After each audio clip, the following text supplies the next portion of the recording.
Here he is, author of Liberalism is a Mental Disorder, Trump's War, and God, Faith, and Reason, Michael Savage. Welcome to the Savage Nation.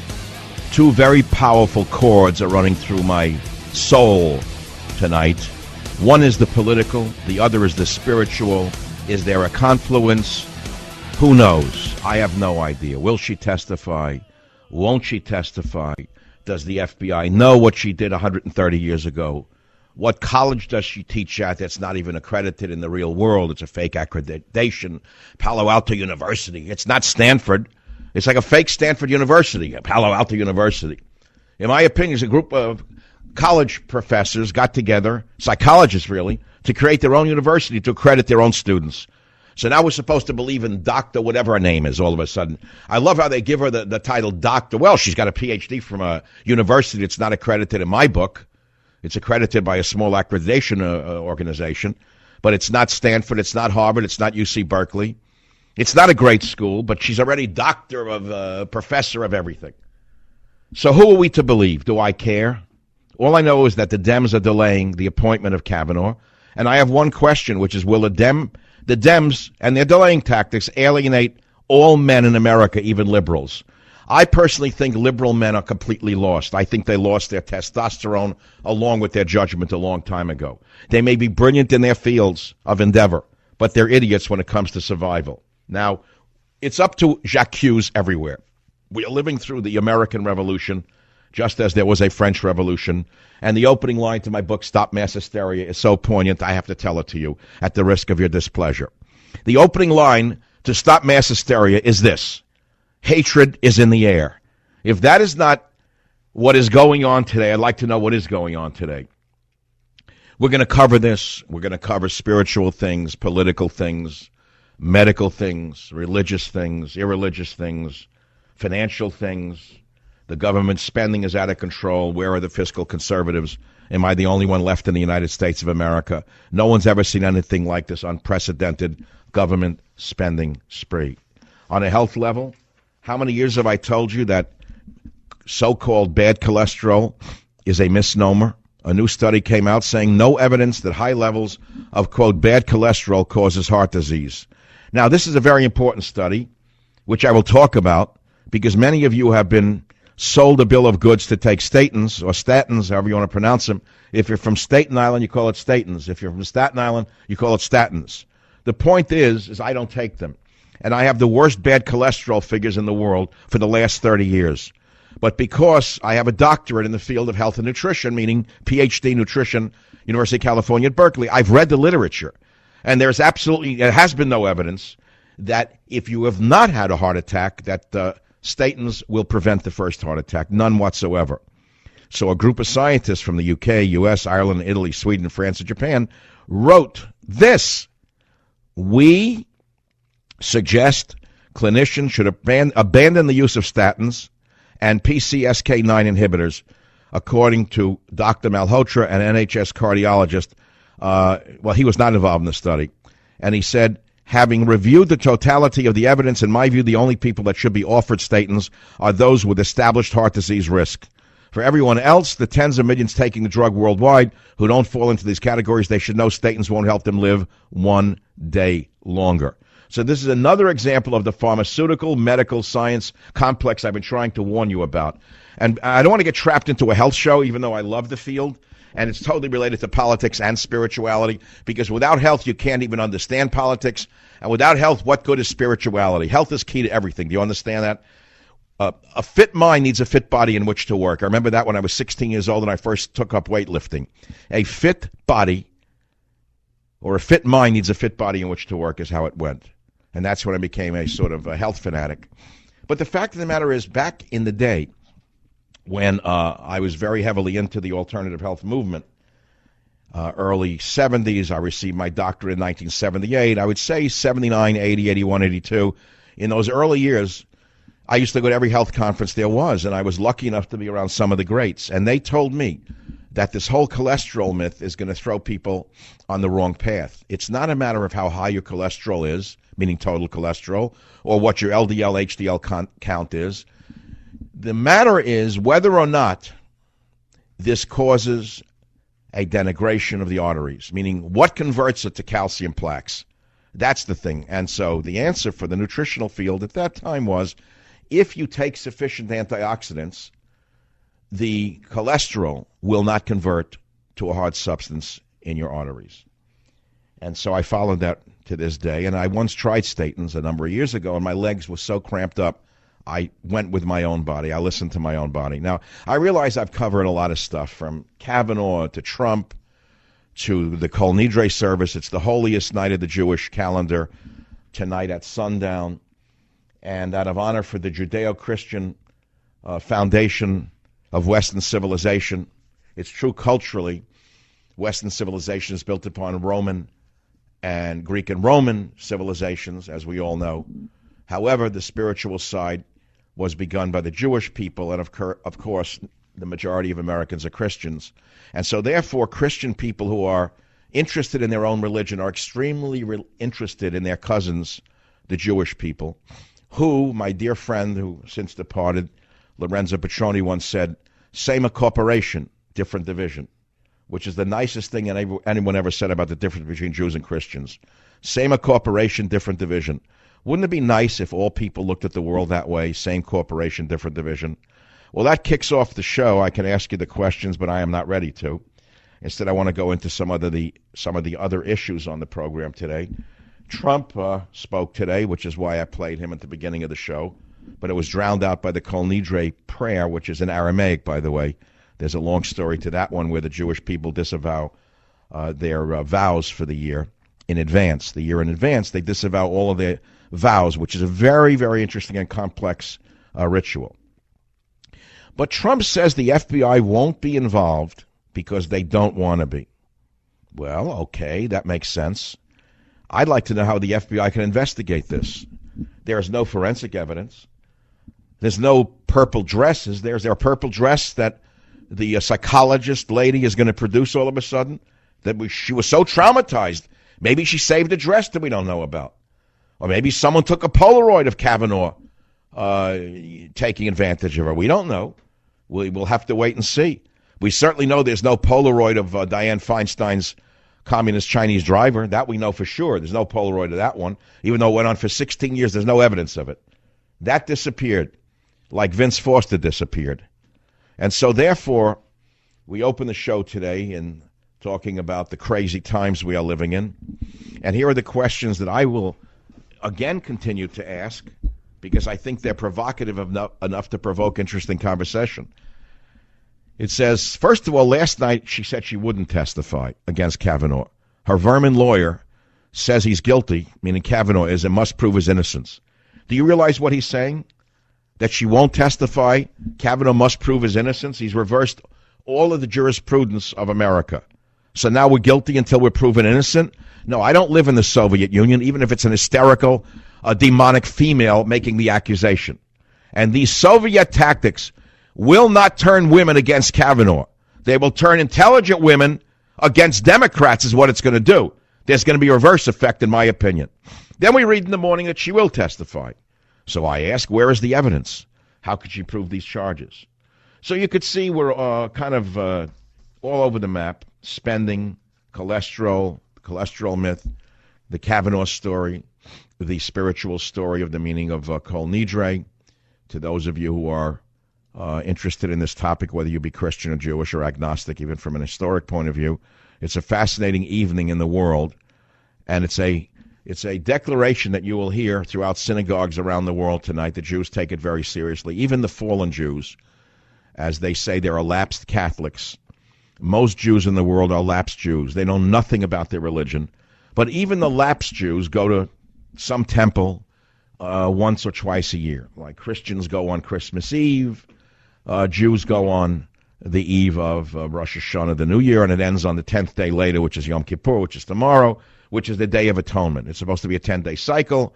And then at the end of this 10-day cycle, from the childish point of view, God decides whether you shall live or die for the following year. So most people watch their step for 10 days from Rosh Hashanah to now. Everything they do, they watch their step, they look over their shoulder. It's nothing to laugh at. I respect religion, and I respect beliefs, and I also respect traditions. So I think it's an important discussion as well. And that's the opening to the Savage Nation. If you care to comment on any of these topics, you're a better man than I, because it's impossible to decide what it should be that we talk about. Because if I knew one idea to talk about today, a single idea, I would have brought it to you. Instead, I gave you a multitude of ideas, because I myself am a personality with a multiplicity of ideas at any one time, and a multiplicity of feelings at any one time, and a multiplicity of interests at any one time. So the floor is open. Your show, 800, what's the number? 855-400-SAVAGE?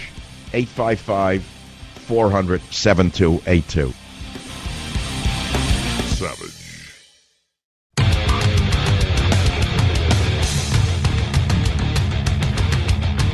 See, if I were really cynical and I was just a con man on the radio, I wouldn't play this. Is this going to sell one book? Religious Jews do not buy my books. I'm sorry to say. I mean, that's not a put down. They just don't. Religious Jews don't buy secular books to begin with, so I'm not appealing to them to go out and buy Stop Mass Hysteria. I'm playing it because it's a very personal issue for me. Here I am in Los Angeles right now. I'm flying tonight at sundown, which is a sin unto itself. I mean, I don't want to tempt God and fate. I'm going to do what I can do. I'll probably, just before sundown, I don't know where I'm going to be. It's like 7 o'clock. Sundown's probably later, so I can get in a quick drink and a snack on the plane. And then I'm going to probably do a little prayer on the plane as the sun goes down. That's what I'm going to have to do. Or wherever I am, I will make it known to the great power that I am here, and I'm here because of him. I understand that. He understands that I understand that, and I wouldn't take one breath without him. And he knows I believe that. That's how I live. I am always looking over my shoulder. And it doesn't matter whether the most cynical listener believes it or not. What matters is that I believe it. Do you understand how that works? Of course cynics don't believe what you say on the radio. Every word you say, they're going to say he's lying. Everything you say about politics, they say you're lying. Every word you say about this, they say you're lying. So if the host is not committed in his belief system, then he shouldn't say it. It's that simple. So I want to say one thing, because it's still too soon to talk about this incredible book, which is the finest book I've ever written. It moves beyond politics to history. It's a hybrid book, and it's going to set off shockwaves around the world for many years to come. I dedicated this book as follows. Stop Mass Hysteria is dedicated to the men and women of law enforcement who are on the front lines protecting the rest of us from the violent, radical left-wing street criminals whose goal is to tear our society into pieces. That's as clear as a bell. And I'll tell you something else. Yesterday, I talked about... Oh, my God. Sorry about that. I'm in a strange studio. I hit the wrong button. Yesterday, I talked about Lenin and some of the quotes of the man who gave us 100 million deaths and poisoned the minds of people around the world with his communism. Lenin said many things. Well, one of the things Lenin said is that the goal of socialism is communism. Never, ever forget that even a beautiful communist in Manalo high heels is very bad for your health. A gorgeous girl in a $3,500 outfit with beautiful high heels, sitting on a stoop, staring at the world, is still professing socialism as a front for communism. And never forget what we read a while ago when this little acolyte of Bernie Sanders, the most dangerous man in the history of American politics, because he's smarter than most people in politics. He knows history. He knows what this will lead to. He knows that Democrat socialism is a cover for outright seizure of property and freedom. He knows it is a cover for communism. In that sense, he is the most dangerous man in American politics. And how smart they are, these Democrat socialists. They pick attractive young men and women to push the message of Lenin and Marx upon the world, most especially upon the idiotic young in America who do not know their history and unfortunately will be condemned to repeat it. Never forget what Lenin said. It's in Stop Mass Hysteria. It's a must-have book of history and politics. Lenin said many things, but the most important thing I can give you today, in this age of confusion, in this age of hatred, in this age of using young, pretty people to push the most dangerous ideology the world has ever seen, in a powerful evening like tonight, never forget who they are and what they will lead us into. They will seize our property. They will constrict our freedoms. They will control everything that we say. They will control what we can read. They will control what we can see. In other words, they will take us from where we are today, which is already halfway there, all the way down the playing field to the end, where there is nothing but 1,000 years of darkness. Savage.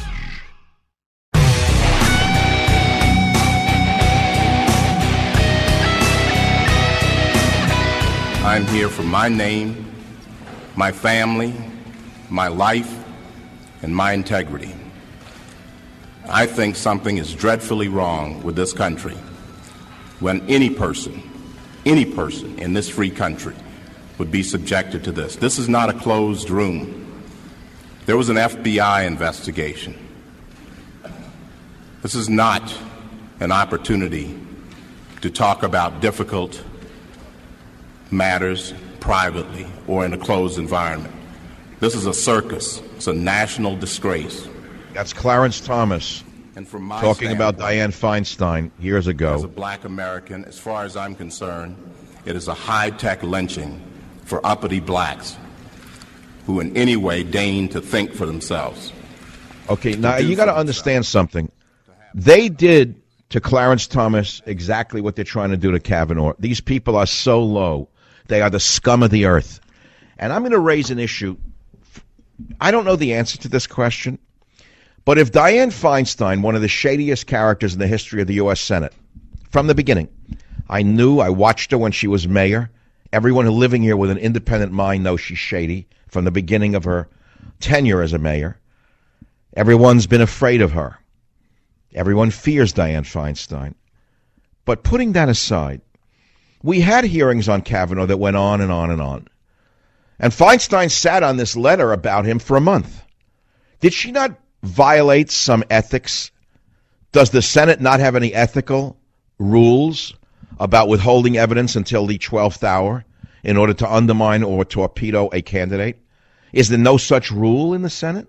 That if you have evidence that you withhold and you release it at the 12th hour to upset the process, is that not some violation of the protocols of a nomination process? I know a little bit about the law, and I know in discovery you are entitled to see what the opposition has on you before a trial. That's what the whole process of discovery is in American jurisprudence. I was shocked when I learned about that many years ago. I said, wow, you have to show your cards. So I said to a lawyer, why would you have to do it? So there are no surprises. So here's Dianne Feinstein, one of the shadiest people in the history of the U.S. Senate, going back to the founding days, holding a piece of evidence that she says she had for a long time until the 12th hour, violating Senate rules, ethical rules, rules of jurisprudence. Forget rules of decency. They don't exist. They ever existed out over there in the Feinstein household? I wouldn't know. But I'm asking, is there not such a thing as what I'm talking about? You know? I don't apologize for asking these questions. I feel obligated as a radio talk show personality to ask the questions that need to be asked. I'm not here to make Clarabelle sounds or to take rubber balloons and turn them into obscene creatures. I'm here to ask poignant questions. People have said to me, you're the most insightful man in talk radio. You take callers without pre-screening them in the sense you don't know what they're going to ask you. You like the give and take of a caller.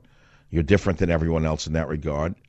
And I'm asking questions. I mean, where is the law on holding back evidence? You know what we should do? Yesterday I had my friend and defense attorney, actually he's white-collar defense, Dan Horowitz, and he was on for an hour. People loved him because he actually took both sides. Because Dan is a very fair-minded guy. He took the side of the woman and of the man, Kavanaugh and the woman, the accuser. He didn't just come on as a biased guy. But Dan made an interesting point. He's done 7 or 8 death penalty cases as a defense attorney. I mean, I happen to know some of the bad people he's represented. They're frightening. They're the type that would gouge your eyes out with a pen if you're sitting across from them at a desk in a prison. You look at them the wrong way, they would jump up and rip your eye out with a pen. And Dan goes into the lion's den with them. He's told me some amazing stories. I once said, Dan, Aren't you afraid to be around these people? These are psychopaths and they're murderers. What if they hurt you? He looked at me with a smile. He said, nobody hurts a lawyer in prison. I said, what? He said, don't you understand, Michael? He said, we are their only chance for freedom. We're their only link to the outside. So the worst of the worst of the worst in prisons in America never attack a lawyer. He said once one of them attacked a lawyer, and I don't know where or which prison it was in. He said he beat him up or hit him. I said, well, what happened to the prisoner who did it? He said, I don't know, but the next day they found him with his eyes gouged out in his cell. I said, that's a nice business you're in. So Dan Horowitz said to me yesterday on the show, you all heard it. He said, when I present a death penalty appeal to the jury, one of the last things I say to them is the following. I say, are you going to judge this man by the one horrible thing he did in his life or by the totality of his life? How would you judge this man? By the one thing he did, the most terrible thing he did, or by the sum total of his entire life? I said, Dan, I never heard that. Well, that goes to Kavanaugh. Let's assume for a moment he was 17 years old and got drunk with his frat buddies, and they rolled around in a bed with a drunken 14-year-old girl. Tell me why the totality of his life since then should not matter in your analysis of whether or not he is qualified for the Supreme Court. Now, having said that, I will tell you again, as I said right from the first week when I analyzed what his opinions were, of all people to attack, the Democrats are so stupid. This man is a moderate, middle-of-the-road Republican. He is not a conservative, a real hardcore right-wing guy. Now, of course, they want to delay it until the election because they feel that they have the power to take over the House again, maybe the Senate, at which time Trump is finished in making appointments. So they're fighting for the life of the Supreme Court. And in that sense, we have to stop them. And the only way to stop them is exposing them. And that would be by exposing the accusers, most particularly the methods of the accuser. And the number one method of the accuser is blackmail. Make no mistake about it, what Dianne Feinstein did probably violated ethical rules of the Senate, if someone would be willing to investigate it. But she certainly violated the rules of jurisprudence by withholding discovery to the last minute. Am I wrong in that? We'll find out. We'll find out soon enough. But let's go back to the spiritual, because it's a very powerful day for religious Jewish people around the world. You say, well, there's so few of them, who cares? Well, if you're a Christian, you do care, because all educated Christians know that their cousins, the Jews, gave them the foundation for their religion called Christianity. That would be all educated Christians. I'll leave it at that. That's a loaded statement unto itself. Just as all educated Muslims don't believe in the sanctity of a single book which calls for cutting off the heads of infidels, they've evolved past that. In fact, the dentist that works for me is a Muslim. I know he's from Iran. He's a wonderful guy. I once said to him, I don't know with Persians what they are. I don't know if they're Jews or Christians or Muslims. He's a modern guy.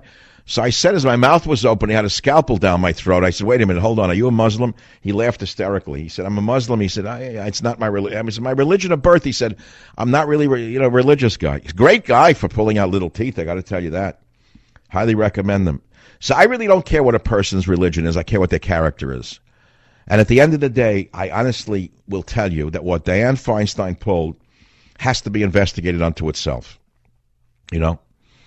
So these are some of the topics, all the way up to cholesterol and the spending that's out of control, the high spending. It's crazy, the spending issue. Wait till you hear what they're spending the money on. Your hair will stand up. And, this is what worries me. I've always been a guy that feared runaway inflation. I talked against Bush when he did it. I called him a fiscal socialist. So I'm very consistent. I'm a fiscal conservative. I don't like government spending that's out of control. I don't care whether it's done by Trump or by Hillary or by Obama. This spending is obscene, and it does not end well, Doesn't end well.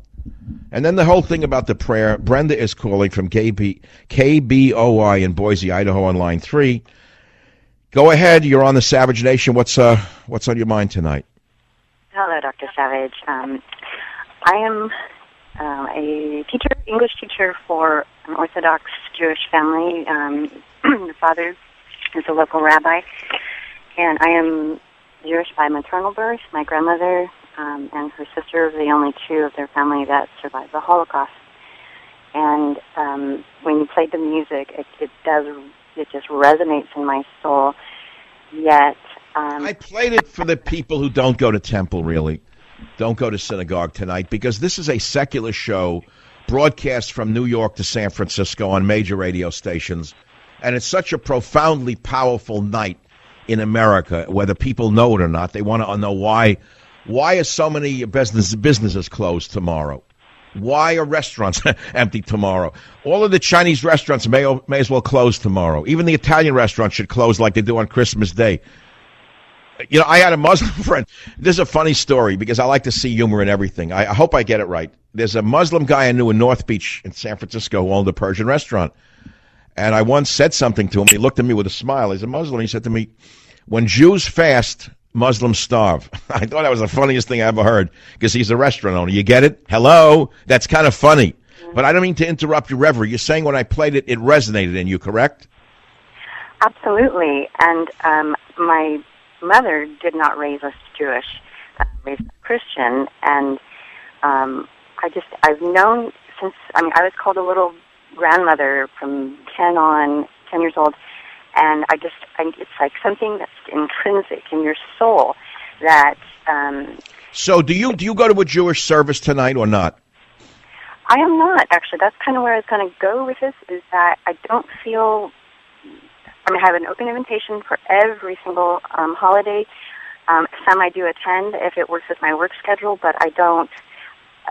There's a little bit of... So go tonight at sundown, because I triggered it, and maybe you'll find some spiritual salvation in the sense you'll feel something that could give you some strength tonight. I hope so. I'm just God's messenger. That's all I am.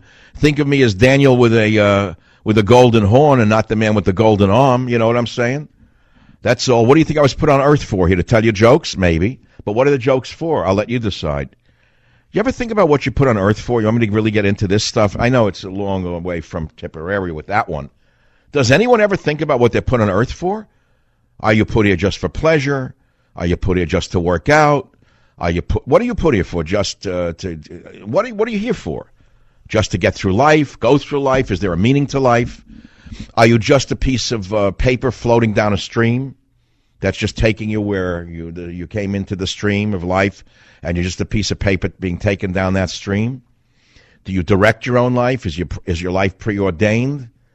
I would think that all intelligent people question their existence on a regular basis. I do, right? I know I do, and I hope you do. It's a very powerful night, and I'm glad that you're listening. I'm so glad I can be with you. The only question I have tonight is whether I'll be on the air tomorrow, or will I have to take the day off in order to absolve my sins? I'll have to decide later on. This is the Savage Nation. Be here. Savage.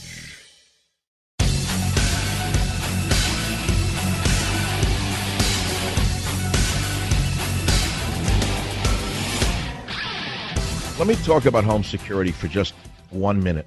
Give me 60 seconds of your time. Let's say you have a home security system in your house. Well, let me tell you something. It's out of date. Stuck in the 80s. They lock you into 3-year contracts. They hit you with hidden fees, bad technology. Okay, we all know how bad the regular security industry is, but that's why I signed on to take on Simply Safe as an advertiser, because they got it right. They started only 10 years ago. They fixed the industry. They cut out middlemen, contracts. They got rid of sales guys, and they made it easy for you to set up your own system with no hard wiring or tools in your own house. With Simply Safe, you get professionally monitored 24/7 protection for just only $15 a month. That's right, home protected by police dispatch, fire dispatch. Simply Safe protects over 2 million people. You should be one of them. They've won Editor's Choice Awards from CNET, PC Magazine, and Wirecutter. So go to simplysafesavage.com, special website, simplysafesavage.com. You're going to get a 60-day risk-free trial. That's simplysafesavage.com to protect your home and family today. Simplysafesavage.com. It's a great system. That's simple. Now some callers. Timothy on KBET Radio on line 8 in Las Vegas. Go ahead, please. Now, Savage, I'm not defending Feinstein directly, but I'm not so sure she violated any rules. There's got to be some allowed time for her to verify these allegations. Oh, hold on. Wait, excuse me, sir. You mean she was verifying the allegations of this woman to the last second, which is why she couldn't release it till the other day? Well, about how long does these allegations Wait, what did she verify? Where's the verification? Feinstein didn't produce any verification. All she did was produce a phony letter that was written by her and her friends 3 nights before. Now, wait a minute. You're telling me Feinstein did due diligence before she tried to destroy a man's reputation? That'd be the first time she ever did that in her life. Everything that we hear from these Senate Judiciary Committees has been known about. My friend, why do you think there are hearings? What were the hearings for?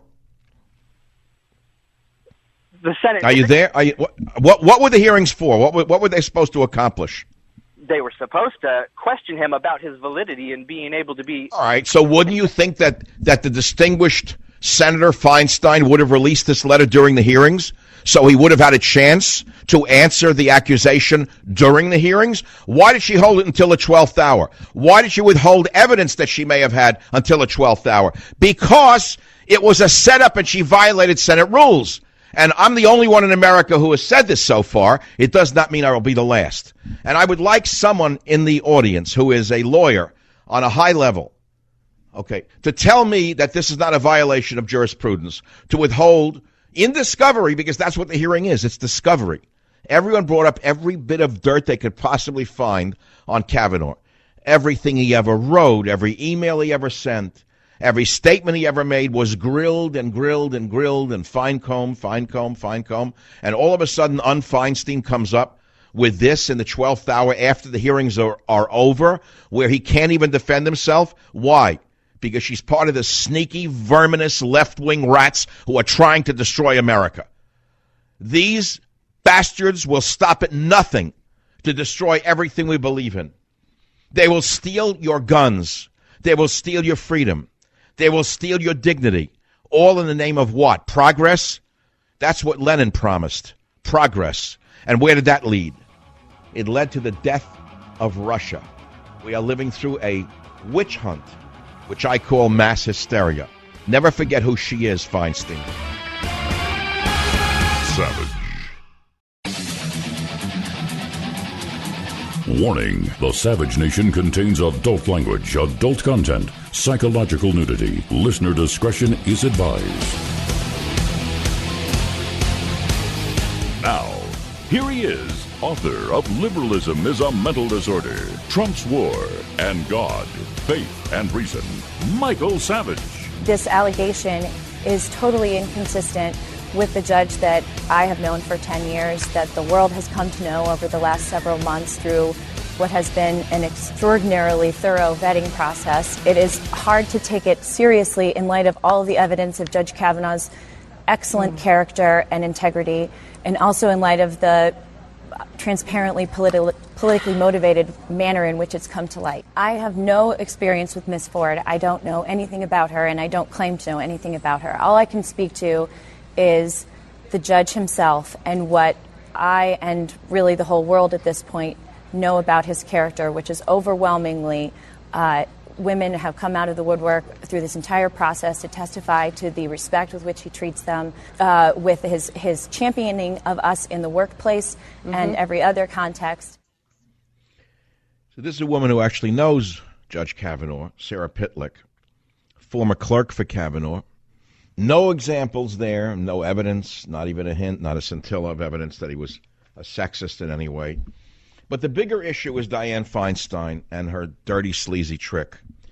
Because, again, I got to go back to the bigger issue, and I'm going to harp on it a little bit more. We had extensive grilling of Kavanaugh, did we not? They raked him over the coals, and he came out clean. He came out smelling like roses. So what does this shady character Feinstein do? She takes a letter about him that allegedly was written that she had for a month. So if she withheld evidence prior to the 12th hour, I would suspect that she's violating some rules involved in the confirmation process. But I'm not an expert on that. I will leave that to those of you who are. But what is it that the sleazy Feinstein said was in that letter? The so-called California professor from this fake marginal university, it's not Stanford University, by the way. That's like the old Jackie Mason joke. I live near Beverly Hills, almost in Beverly Hills. It's around Beverly Hills. It's near Beverly Hills. It's a step away from Beverly Hills. It's a stone throw from Beverly Hills. It's another zip code. Palo Alto University is not Stanford. It's a university created by psychologists for themselves to grant degrees in plain English. So now she's a doctor. They're all calling her. Don't you love this? I love that you get Schumer now. They are speaking with such deference and respect. Professor Ford, Dick Durbin, calling her Dr. Ford, Dr. Ford. Well, that's very nice. She has a PhD, so she's Dr. Ford. So, Mr. Durbin, when you refer to Michael Savage, call me Dr. Savage, if you don't mind. Don't call me Mike Savage. You'll call me Dr. Savage from now on, since you have such deference for PhDs. Only the difference is mine is from a great university, and hers is one from a construct created by her pals, in my estimation. But what did Kavanaugh's accuser write in her letter? Well, let's see. Christine Blasey Ford wrote in her letter dated July 30th, withheld by Dianne Feinstein from the committee hearings. It's a bunch of gibberish. Just gibberish. It's upsetting to discuss sexual assault and its repercussions, yet I feel guilty and compelled as a citizen about the idea of, so she's doing it for the good of mankind. I'm sorry. I'm not saying anything. I get it. Okay, her conscience got to her. Now she's got to bring it forward for the sake of mankind. She goes on, as a constituent, I expect that you will maintain this as confidential until we have further opportunity to speak. The details of the letter, Kavanaugh physically pushed me into a bedroom as I was headed for a bathroom, up a short stairwell from the living room. They locked the door and played loud music, precluding any successful attempt to yell for help, she said in the letter. Kavanaugh was on top of me while laughing with Redacted. That must be his good friend Redacted. That must be Mr. Redacted, or his first name is Redacted, who periodically jumped onto Kavanaugh. They both laughed as Kavanaugh tried to disrobe me in their highly inebriated state. With Kavanaugh's hand over my mouth, I feared he may inadvertently kill me. She identified the other student as Mark Judge. The poor little woman said she escaped to a nearby bathroom after Judge jumped on them and they toppled to the floor. That's very interesting, isn't it, gentlemen of the jury of public opinion? Let's see. Kavanaugh jumps on her and is laughing. And then another guy jumps on top of him. And then they fall to the floor, and then the little woman escapes miraculously as they topple to the floor.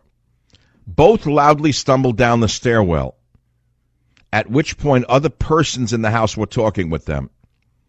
I exited the bathroom, ran outside of the house, and went home. I've received medical treatment regarding the assault. She means recently, as she has gone to a shrink over a failed marriage, it looks like. In other words, the marital bliss part was over, so she's blaming it on a hidden memory of this event. All right, it happens. On July 6th, I notified my local government representative to ask them how to proceed with sharing this information. Is she kidding? Her government representative, this other phony Representative Anna Eshoo? She's not a Democrat, as you know, a Democrat to be in the age of JFK. These are not Democrats. This is another story altogether. In confidence redacted, Ford signed off on her letter to Ms. Feinstein. It stinks to high heaven. Now, if she had brought this up during the hearings, while Kavanaugh was sitting there, it would have been nice to see how Kavanaugh would react to it. But why didn't they bring it up during the hearings? Can anyone listening to this show, even a Democrat, explain to me how, with a straight face, you could tell me that this is playing fair to a hearing process that is of such importance? Let's put aside the fact that you don't want a Republican on the Supreme Court and that I do. Let's put aside the fact that you want a liberal Democrat on the court and I don't. Explain to me how, after such extensive hearings, which Kavanaugh came out smelling like roses as a result of the fact that they had nothing on him, that they would bring this up after he's had a chance to defend himself. Why would they do this? Can anyone explain, not why, but how can you trust this as not a wholly contrived event? Or is this over already, the whole story? Should I throw it in the garbage? This is what Kavanaugh's accuser wrote in her letter. That's the sound of a savage story being rolled up in a ball. Here, Teddy. Teddy's not here. I'm in Los Angeles. He's in San Francisco. Let's go back to something else. let's go back to religion for a minute. I'm sick and tired of politics. At the risk of your displeasure, let's play the prayer that I played at the opening. But before we do, I want you to understand why I'm doing it. In the Judeo-Christian world, there are Jews and Christians. That's the foundation of the United States of America. That's except for those of you who don't know that. But tonight is the beginning of the most holy night in the Jewish calendar. It's called Yom Kippur, the Day of Atonement. And that's when you see the Jewish people go into temple, and they don't eat, they don't drink, they can't even have water. The more religious amongst them don't wear leather shoes. And they basically, you've seen Christians do it where they beat themselves with like in the Philippines, I've seen them, they beat themselves up on the back with like a string, like with a bush till they bleed. That's for their sins. The Jews do it a different way. The Jewish people basically don't eat. They don't beat themselves up with a stick. They don't go that far. Just to deny a Jew food is like beating yourself up with a stick. So they don't eat, they don't drink, they don't have marital relations, and then they pray all day long tomorrow. And the prayer that you're about to hear is called the Kol Nidre prayer in Aramaic. And it's a declaration in Aramaic, which was the language of Jesus' time. And you'll hear it tonight in temples around the world. It's not really a prayer. What it is something else. It's a statement. It's a dry legal formulation with a ceremonial accompaniment that is so emotional for Jews that even if they don't understand the words, it moves them. And I know some Christians understand what I'm talking about. It's significant because it is about absolving oneself of sins in some ways. It is about absolving oneself from commitments ahead of them because you may not be able to keep them. And it's about annulling any personal or religious oaths or prohibitions that you put upon yourself to God for next year to avoid the sin in advance of breaking vows made to God, which you cannot really uphold. It's very complicated. It's very complicated. I only wish that Dianne Feinstein took the Jewish religion a little more seriously. Maybe she can absolve herself tonight in the temple that she goes to up there. I went there once. I walked out. You talk about a horrendous place to go to? Try Temple Emmanuel in any city in the United States of America. It's completely devoid of Judaism. Have you ever been in a liberal church that didn't sound like it had no relationship to Jesus, where the Bible itself had no meaning anymore? Well, that's what a Temple Emmanuel is in San Francisco. It is filled with left-wing political jargon and has almost no rooting in the religion itself. That's where you'll find all of the politicians tonight, making believe that they're there and they're religious for show. At least that's one cynical man's opinion.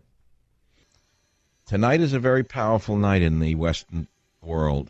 Even if people are not religious, they know something is going on. Before sunset on the eve of Yom Kippur, which is tonight, the Day of Atonement, the entire congregation gathers in the synagogue.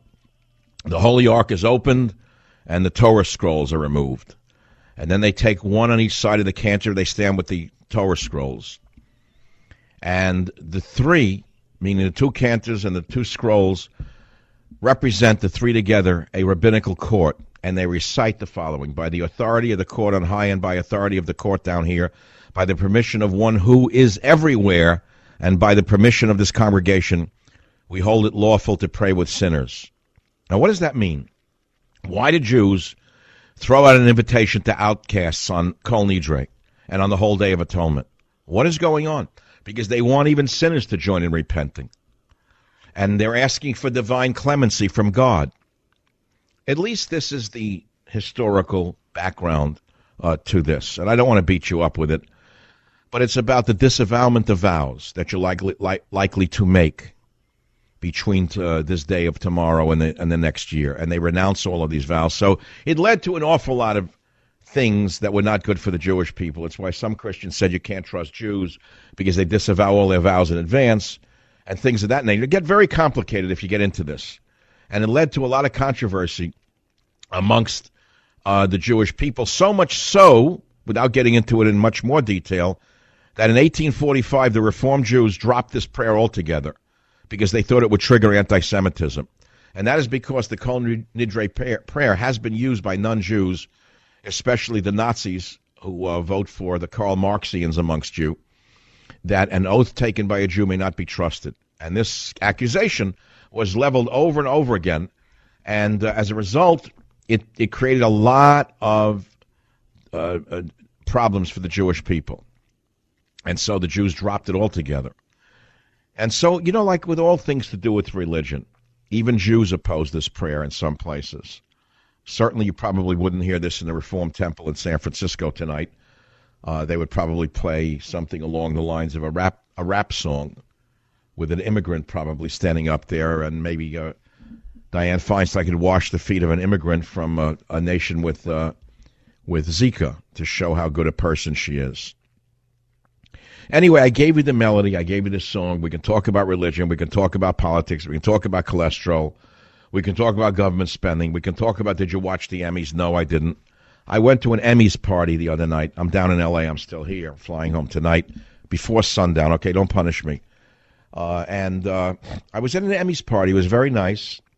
Everyone there were really, it's a funny thing. You're in Hollywood. You think everyone's going to be a big, what? The funniest thing is, the people went out of their way to be nice to each other. I didn't see any arrogance. I didn't see any pushing. I didn't see any shoving. It was really kind of a polite experience for me. And I had a picture taken of me with two ladies dressed like from The Handmaid's Tale, which I put up on michaelsavage.com. It was a nice night. That's all. No big deal one way or the other. Not a heavy-duty thing.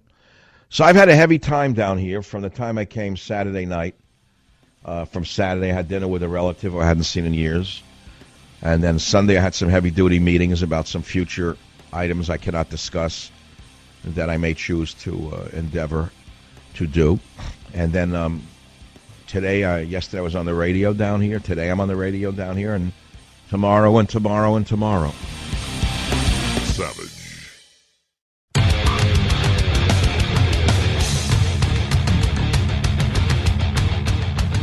Welcome back to the Savage Nation. It's a very high night for me, and I hope it is for you, for a number of reasons. And one day I'll be able to tell the story. I cannot tell the story right now, but over the next few weeks, things are going to happen in my professional life that will rattle the world of broadcasting. That's all I can say. I can't say any more. And things are all coming out at the same time.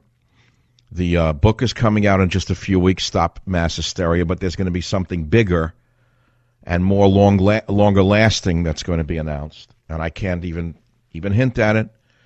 But I have to go back to something that's somewhat spiritual, somewhat mystical.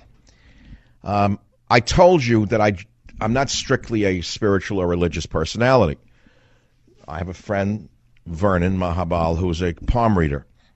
I know many of you are devout Christians and you follow your Bible very seriously. It says do not believe in soothsayers and things like that, and I get it.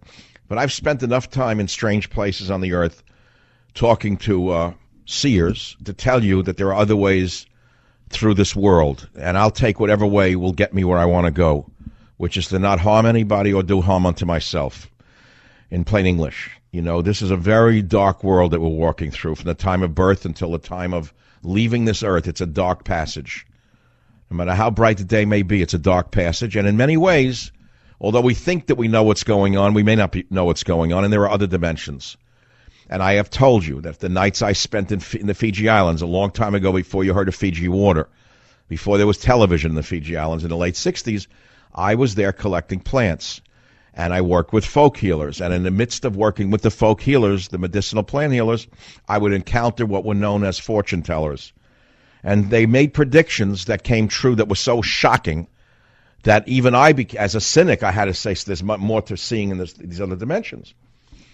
And maybe I have a minute here. If I had a little more time, I'd tell you the whole story. I traveled with a young man who was a photographer.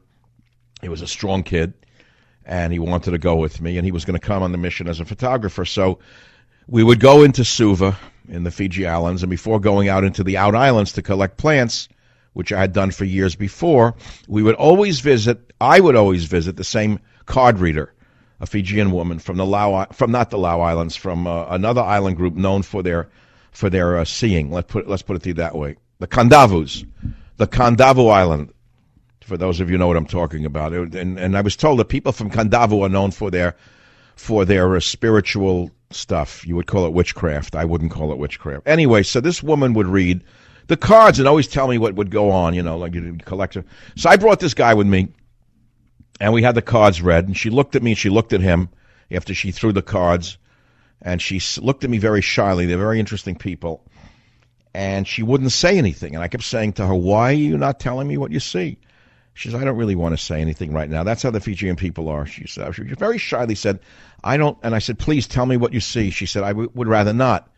So I said, please, I insist you do. Please, for me. So she said shyly, well, your plant collecting will go very well. But, she looked at my friend, but it will not go well for him. I said, what do you mean? Well, he laughed because he was a young kid, in his 20s, strong, and nothing could hurt him. He was like, Billy Budd on the first voyage. She said, well, he will become crippled, paralyzed from the waist down, etc. and so on. All right, so we finish up the card thing. The next day we go across the island to Nandi, and we take a boat over to the Lau Islands where I was going to do some collecting. We get on the Lau Islands, we get off this boat, and we jump onto the sand. Within, I would say, 3 minutes, he starts limping and complaining about his foot. So I say to him, Bob, what's the matter, Bob? He says, I don't know. My foot's killing me. 10 minutes, he can't walk.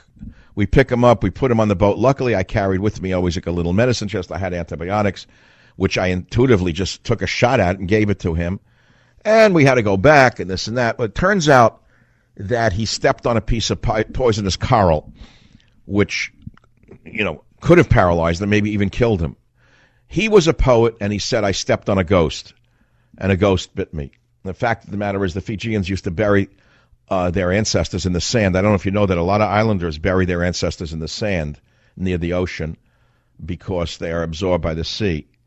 So, take it for what it is. The woman did predict what would happen, and he and I never spoke again. It turned out very bad after that. He somehow blamed me, and, things went bad. They went south between. I never saw the guy again, really. That I know of. I hope he's well. I hope he's really well. But what I'm saying to you is that there are other ways to get through life, and there are people who see other dimensions than we do.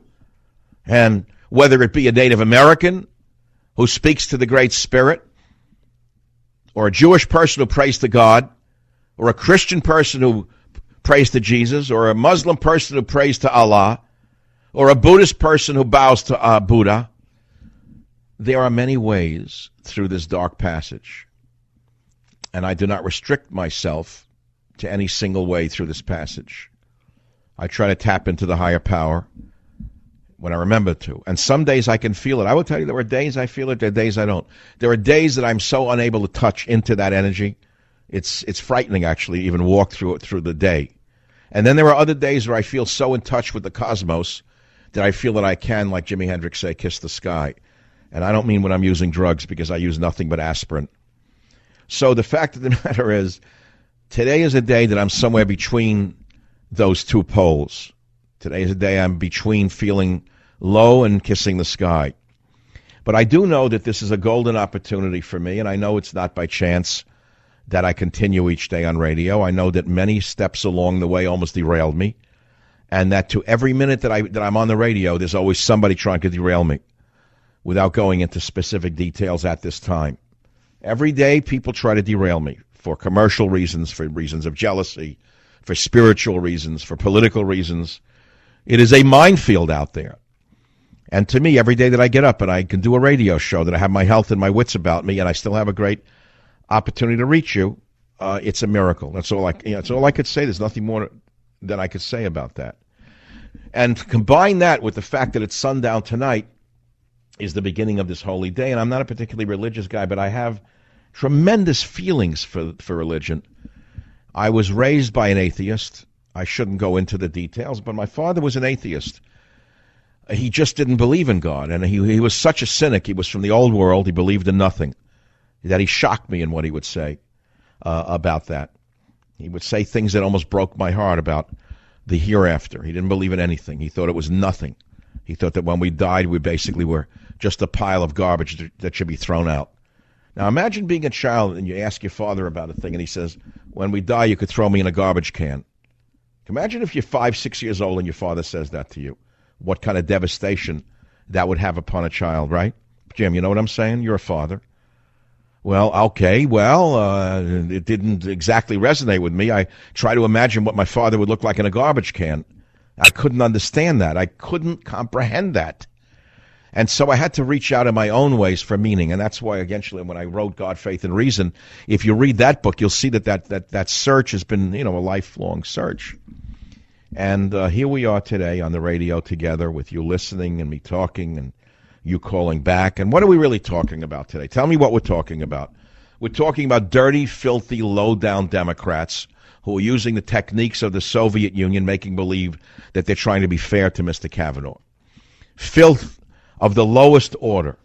Filthy senators of the lowest caliber that in any other time would have been arrested for what they're doing. For violating not only the codes of ethics, but the rules of the Senate themselves, pulling a trick like this. And then you have complicit people in the media not even calling them out on it.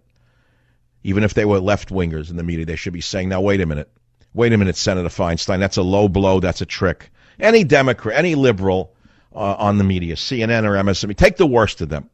Take the absolute lowest of them, the most devious of them, if they wanted to maintain their credibility, along with their ratings. I don't care if they have high ratings. Hitler had high ratings, too. Very high ratings. Pol Pot had high ratings in Cambodia. Kim Jong-il has very high ratings. So I don't care if they have high ratings. If they want any integrity along with their ratings, they would say in their broadcasts, what Feinstein is pulling is not only a low blow, it should be thrown out because she should have brought it up during the hearings.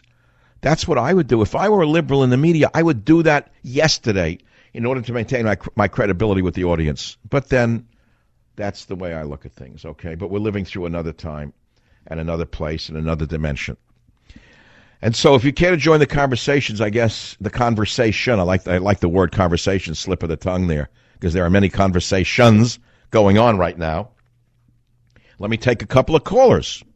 We are now going to go to Georgia, WBMQ Radio, Dina, line 2. What's on your mind? Go ahead, please. How about your mother? Was she an atheist too? Out of the blue this comes. No, my mother was a spiritual woman and a believer. She believed in God because of tragedy that had struck. And she taught me that God exists, by the way. She was not, don't get me wrong, she was not religious, but she was very believing. She was very believing. I wanted to know, because, see, I come from Holocaust survivors, and they were secularists. Secular, also Jewish, of course. And I am like you. And the reason I called is to tell you that, I don't go to synagogue because it's very difficult for me to get there. I'm not the healthiest person in the world. And I listen to your show otherwise, always, but especially on the holidays, because I know I'm going to get a little religion from the holidays. So you get a touch of religion thrown in with the politics. And I wanted to thank you, because I got to listen to Michael Savage. Oh, that's fun. No, in a way, I know what you're saying, and I do it. I actually do it for the hundreds of thousands of people I say in your category who want to get a touch of religion here and there. I'll do it. I'll do it on Fridays. I'll do a prayer. I'll do it on high holy days like tonight. And I'm going to send you a copy of God, Faith, and Reason, which I think you'll find interesting because it's one man's journey, one man's quest. But hold on, before you go. You're alone in your house tonight, and you hear this prayer. Does it do anything for you? Well, when I'm in synagogue, it does more, to be quite honest. But yes, I'm like you. It's like, I don't do everything I'm supposed to do, and I know that you won't be on the radio tomorrow. I don't believe you will be. But no, you're like my father. You're like my father reborn. I mean, you're a breath of fresh air to me. But now, your father was a Holocaust survivor, you said? From Lodz, yes. He was in Auschwitz. Now, many Jews who went through the Holocaust believed in nothing afterwards. They didn't believe in God. They threw the Bibles in the garbage. Well, my father was from an Orthodox family, but he was not Orthodox himself, and How they would say to me, and I've talked to people who would say to me, how can you believe in a God that would permit the killing of 6 million people like this? How could you believe in such a God? I've had this question asked me 1,000 times. Never had an answer. It was just the way. Well, what's your answer, though? As a daughter of a survivor, what is your answer in a nutshell? It's beyond me. I don't have an answer. That's your answer? That's a mystical answer. That's a mystical answer. So you still have this spiritual connection to your mystical ancestors. Stay in the line. Jim will take your address and we'll send you God, Faith, and Reason. This is Michael Savage. Back in a minute. Savage.